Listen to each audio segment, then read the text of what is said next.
To sell a product, we can either call the product by typing, for instance, beeswax, or we could scan the product once the customer presents it to us with the scanner, or we could,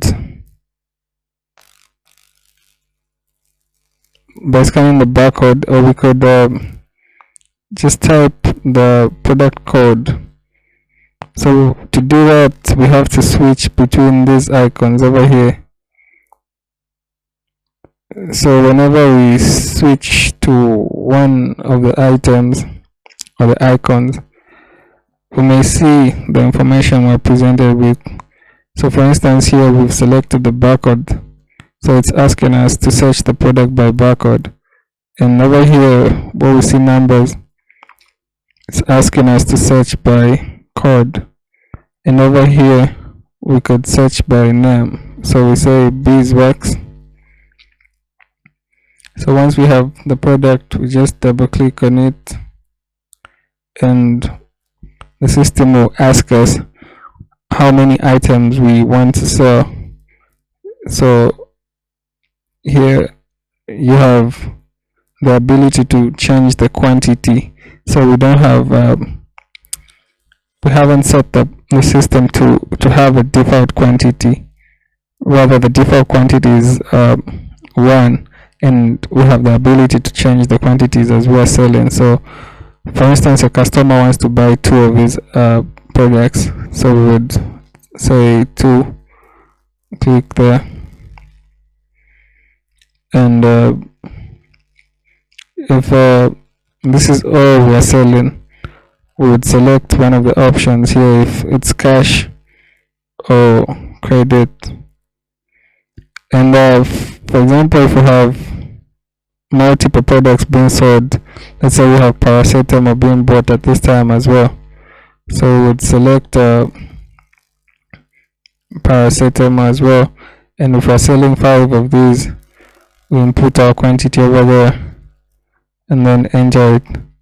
So this is one customer buying 2 products at the same time for cash, so we just click on cash and the receipt will be printed and the transaction will be complete.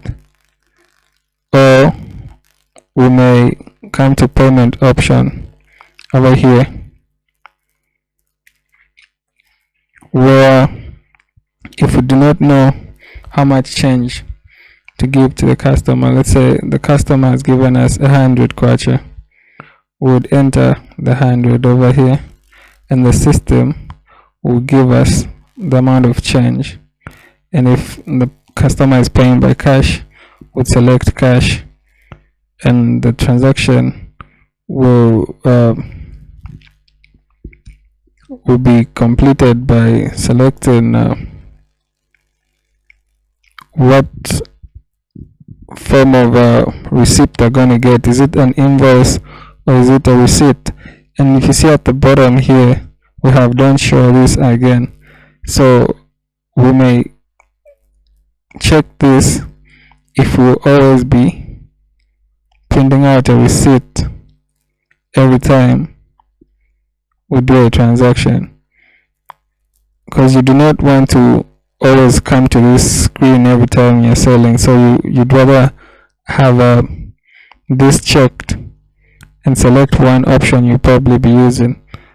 So in most cases you use a receipt rather than invoice, but whenever you want to use an invoice, you would use that invoice as a receipt. But in this case we'll go for receipt, and every time we have a transaction, the receipt will just be printed out.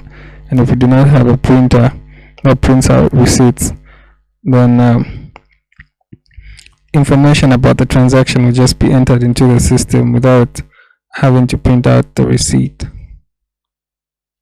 And we click done, and that's it. So this is the change that will be presented to the customer.